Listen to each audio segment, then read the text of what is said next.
Hola amigos, quería hacer una crítica respecto a cómo se desarrollan los gobiernos de izquierda y de derecha ante una crisis. Bueno, ustedes se dan cuenta que generalmente todos los gobiernos de izquierda generan inflación cuando hay una crisis y los de derecha no lo hacen, pero tienen protestas sociales porque lo que hace la derecha es hacer recortes. Entonces empieza a despedir gente del sector público, empieza a quitar derechos, o sea, o subsidio, mejor dicho, subsidio a la gente, subsidio a la salud. Entonces eso después enfurece a muchas personas y salen a protestar. Pero la izquierda también hace algo que puede ser incluso más grave, porque para no quedar mal con la gente, no despide, no hace recorte, pero cuando hay una crisis falta plata. ¿Y qué es lo que hace la izquierda? Imprime más billetes.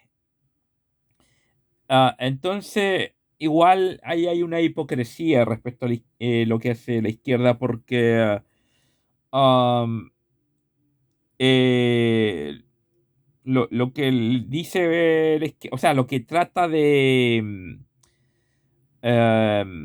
meter en la cabeza de la gente es que las cosas están subiendo de precio, entonces hay que subir los sueldos. ¿Ya? Entonces, ¿qué ocurre? Suben los sueldos, pero después de nuevo suben los precios.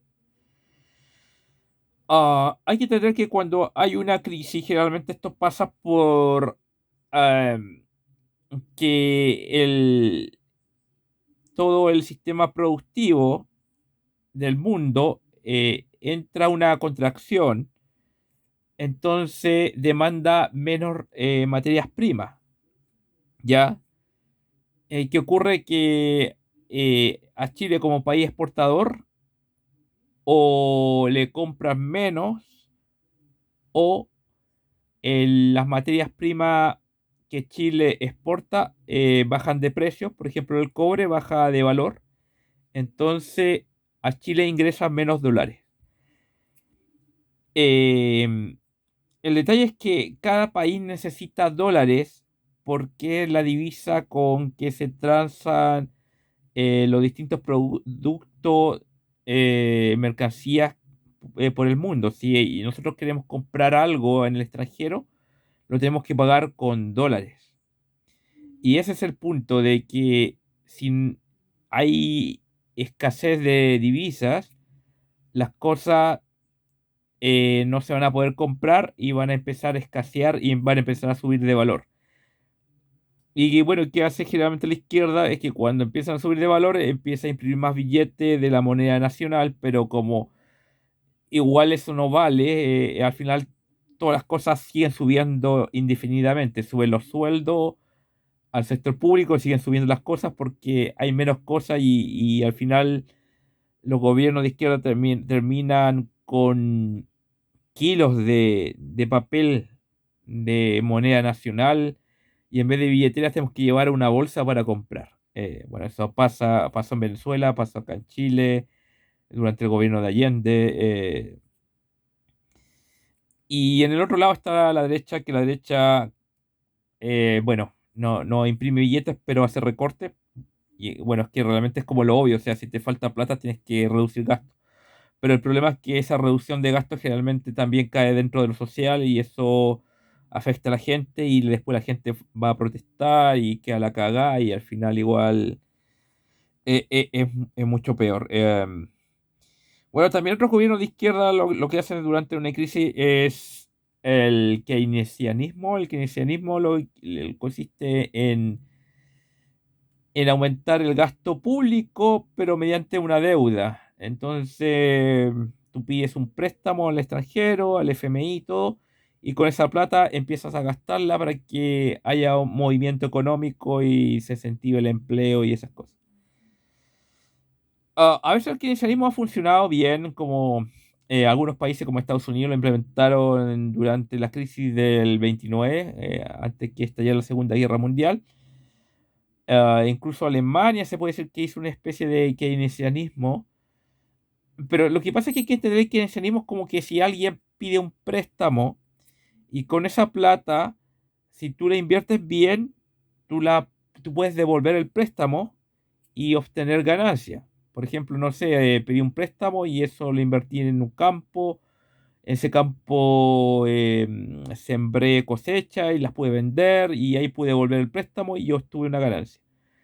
Pero si los países que piden esos préstamos, no sé, lo empiezan a gastar, por ejemplo, no sé, en pintar la ciudad, limpiar las calles, en cosas que no te van a traer eh, una entrada de vuelta, una ganancia de vuelta, al final esa plata se va a terminar gastando y después, aparte que tenías la crisis, ahora tienes una deuda.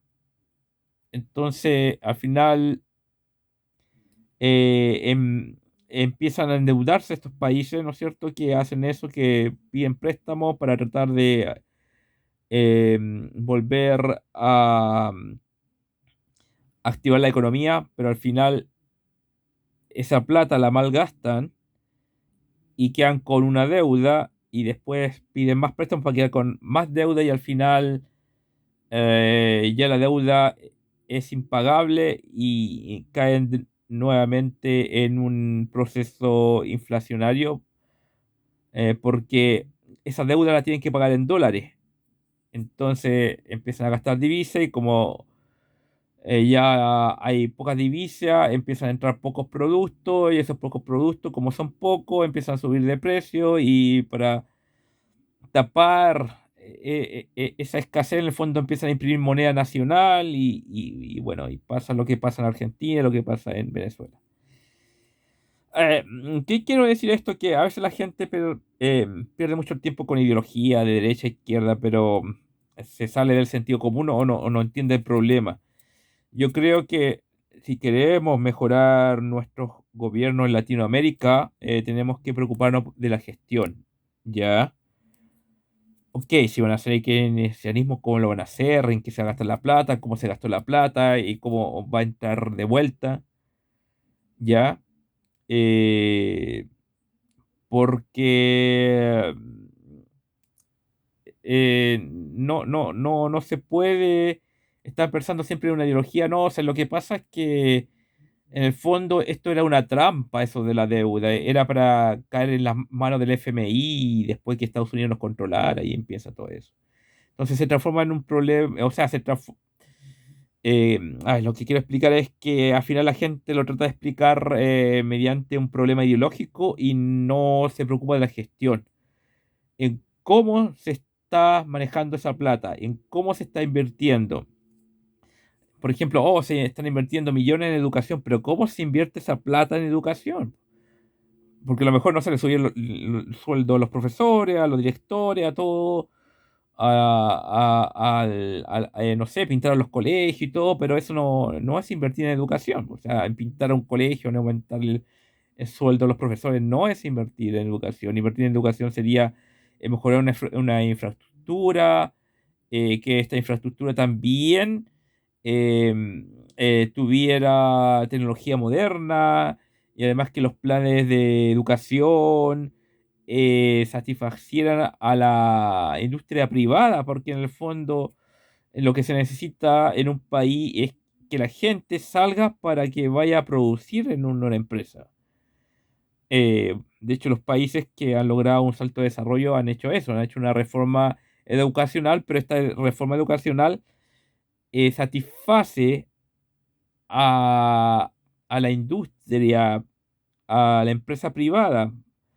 Porque claro, necesitamos gente para que produzca y pueda vender y así intercambiar servicios con el resto del mundo. Esa es la educación que necesitamos, no quedar en la educación del pasado, en que no más gente enseña matemática, lectura y al final creen que con eso ya la persona está apta para ir al mercado y no es así. Los países que alcanzado un nivel de desarrollo han invertido más en lo técnico. Acá estamos concentrados siempre en ir a la universidad. Am, en los países como, no sé, en Singapur, Japón, Corea del Sur, todo eso, no está concentrado en la universidad, está concentrado en lo técnico, en China sobre todo. Bueno, eso es lo que quería criticar respecto a que la gente ya debería dejar de ser tan ideológica y empezarse a fijar en el detalle, en la gestión, qué están haciendo con la plata nuestros gobernantes, qué está haciendo el gobierno, cómo se está invirtiendo, cuánto se invirtió y eso, cómo se obtuvo esa plata, en qué impuestos. Am, Porque de lo contrario, Latinoamérica va a seguir en un círculo vicioso entre crisis, eh, después, no sé, un tiempo de prosperidad y de nuevo vuelta a crisis y la crisis mayores, después hay crisis política que causan golpes de Estado y así Latinoamérica se da vuelta y vuelta y no alcanza el desarrollo. Bueno amigos, esa era mi crítica. Muchas gracias por ver este video.